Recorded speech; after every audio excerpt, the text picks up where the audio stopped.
Hello friends, how are you all friends. Welcome to Alpha Plus Equity. दोस्तों, आप में से काफ़ी सारे लोग रेंट हाउस में रहते होंगे और आपने अपने ओनर के साथ रेंट एग्रीमेंट बनाया होगा।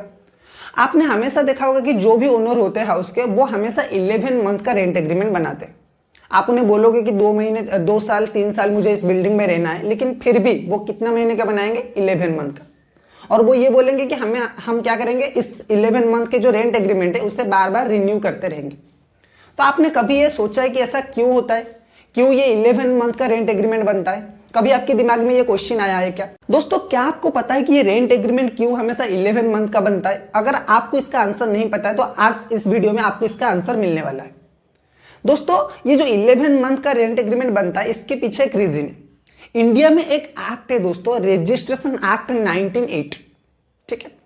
अब इस एक्ट के एक सेक्शन के हिसाब से, सेक्शन 17D के हिसाब से क्या बोलता है ये सेक्शन ये बोलता है कि अगर आपने कोई भी रेंट एग्रीमेंट 12 मंथ या फिर उससे ज्यादा की पीरियड की बनाई, ठीक है, 1 साल से ज्यादा की कोई भी रेंट एग्रीमेंट अगर आपने बनाया है तो आपको उसको कंपल्सरीली रजिस्ट्रेशन करना पड़ेगा। अब जो ओनर होते हैं ना, वो रजिस्ट्रेशन चार्ज से बचने के लिए इस क्या करते हैं, रेंट एग्रीमेंट को 11 मंथ का बनाते हैं और जो पूरा ईयर है, 2 ईयर 3 ईयर ऐसा कुछ नहीं बनाते। ठीक है।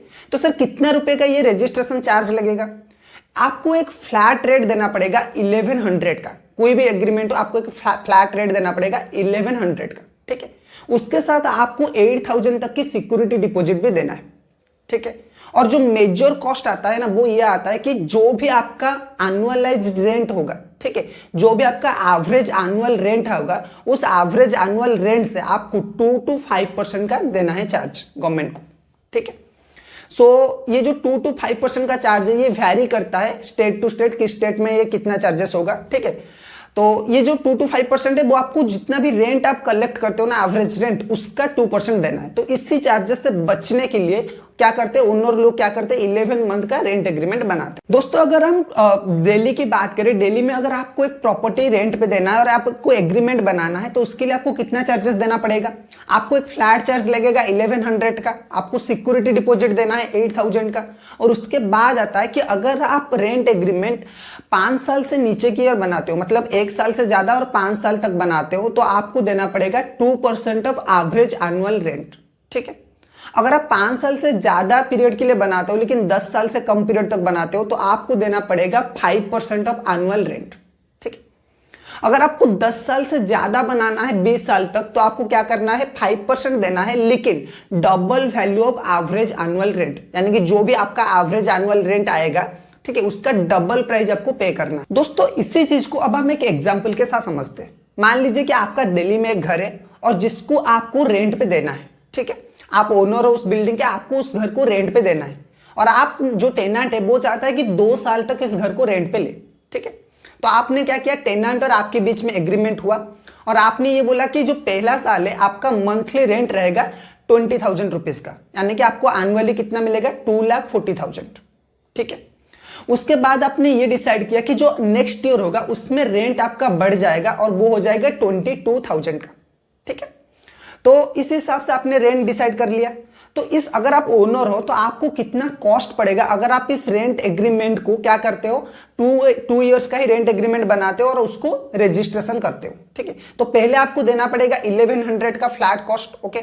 उसके बाद आपको सिक्योरिटी डिपॉजिट देना पड़ेगा और उसके बाद आता है 2%, क्योंकि ये 5 साल से कम पीरियड के लिए है, तो आपको क्या करना पड़ेगा, एवरेज एनुअल रेंट का 2% देना है। ठीक है। तो सर, ये एवरेज एनुअल रेंट क्या है? आपका मंथली रेंट पहले साल कितना है, 20,000, नेक्स्ट ईयर कितना है, 22,000, तो 20,000 प्लस 22,000 डिवाइडेड बाई 2, ठीक है, तो आता है वो 21,000। सो आपका एवरेज एनुअल रेंट कितना आएगा, 21,000 इंटू 12, और इसका 2% आपको देना है, तो 21,000 इंटू 12 इंटू 2%, वो आता है 5,040 रुपीज का। ये रुपीज आपको टोटल देना है, जो आपका रेंट आप कलेक्ट करोगे उसमें से इतना पैसा देना है आपको। ठीक है। इसी वजह से दोस्तों मैक्सिमम ओनर क्या करते हैं, 11 मंथ का रेंट एग्रीमेंट बनाते हैं। ठीक है। सो सर, क्या 11 मंथ का रेंट एग्रीमेंट वैलिड है? ये भी एक क्वेश्चन आता है कि कल को अगर ओनर ने पैसा, जो टेनेंट है उसने अगर पैसा नहीं दिया तो क्या ओनर केस कर सकता है उसके ऊपर? बिल्कुल दोस्तों, जो 11 मंथ का रेंट एग्रीमेंट है वो एक वैलिड एग्रीमेंट माना जाएगा अगर वो एक कोर्ट पेपर में बनाया गया है। ठीक है। अगर वो 100 रुपीज के स्टाम्प पेपर में बनाया गया है और वो नोटराइज है, एक ऑथराइज नोटरी से वो नोटराइज है, तो उस केस में सुप्रीम कोर्ट ने खुद बोला है कि ये जो रेंट एग्रीमेंट है, अगर वो नोटराइज फॉर्म में लिखा गया है, सिंपल लैंग्वेज में लिखा गया है और एक स्टाम्प पेपर में लिखा गया है, तो वो आपको पूरा वैलिड एग्रीमेंट माना जाएगा। दोस्तों होपफुली आज की वीडियो आपको इन्फॉर्मेटिव लगा होगा। अगर वीडियो आपको पसंद आया तो वीडियो को लाइक करिए, चैनल को सब्सक्राइब करिए। हम फिर मिलेंगे और एक वीडियो के साथ। Till then keep learning and keep in